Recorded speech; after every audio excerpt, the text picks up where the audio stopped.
Star plus के serial ये रिश्ता क्या कहलाता है में अभीरा अरमान साथ आ गए। अभीरा अरमान मायरा मुक्ति के फैमिली मूवमेंट्स देखने को मिले। चारों एक साथ बहुत खुश थे। अरमान और अभीरा ने अपने रिश्ते को एक और मौका दिया।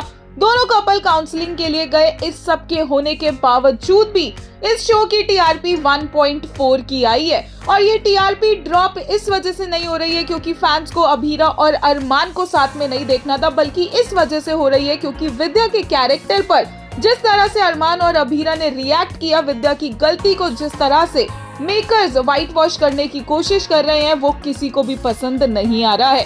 फैंस को समझ नहीं आ रहा है कि ये शो कौन सी डायरेक्शन में जा रहा है। लेटेस्ट एपिसोड में देखने को मिला कि कैसे एक तरफ अरमान तान्या को समझाता नजर आया कि वो एक स्ट्रॉन्ग इंडिपेंडेंट विमेन है और उसे क्रिश के सामने नहीं झुकना चाहिए। वहीं दूसरी तरफ अभीरा के वही लंबे चौड़े भाषण जो सिर्फ क्रिश के सामने ही निकल कर आते हैं, वो देखने को मिले। इसके अलावा दादीसा का बर्थडे सेलिब्रेशन भी हुआ और दिशा तो अपने ही घर चली गई है क्योंकि उससे क्रिश की बदतमीजी सहन नहीं हुई है। इस सब के चलते अभीरा ने डिसाइड किया है कि अब वो अपनी प्रायोरिटी सेट करेगी और पहले अपने बारे में और बाद में दूसरों के बारे में सोचेगी।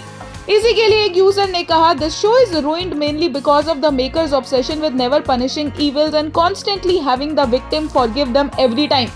Added to that is Abhira's humiliation, her going back to her toxic husband and refusal to hold the evil family truly accountable. एक और ने कहा, can they just end this बकवास already? They just ruined entire generation and female lead character. अब क्या ही बचा है? Why are they dragging it when nothing is left? Better end this crappy generation.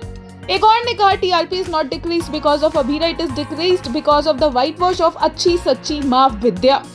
एक ने कहा, incompetent and lazy writing that starts from ruining the male lead will eventually trickle down to the female lead, but no one calls it out as it allows you to cuss one character and make endless sad edits on the other.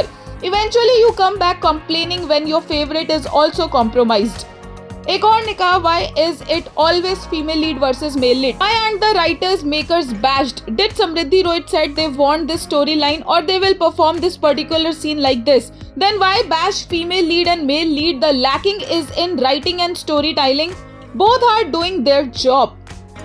एक और ने कहा, उफ the सुकून I am getting whatever the hell these रिश्ता वही सोच पुरानी channel is getting. Z got back on track after ending that curse Bhagya verse. This channel needs to do the same and end laid back shows. ये रिश्ता क्या कहलाता है अनुपमा। एक और ने कहा, this week TRP's impact of flat approach of the leads after Vidya exposed especially male lead.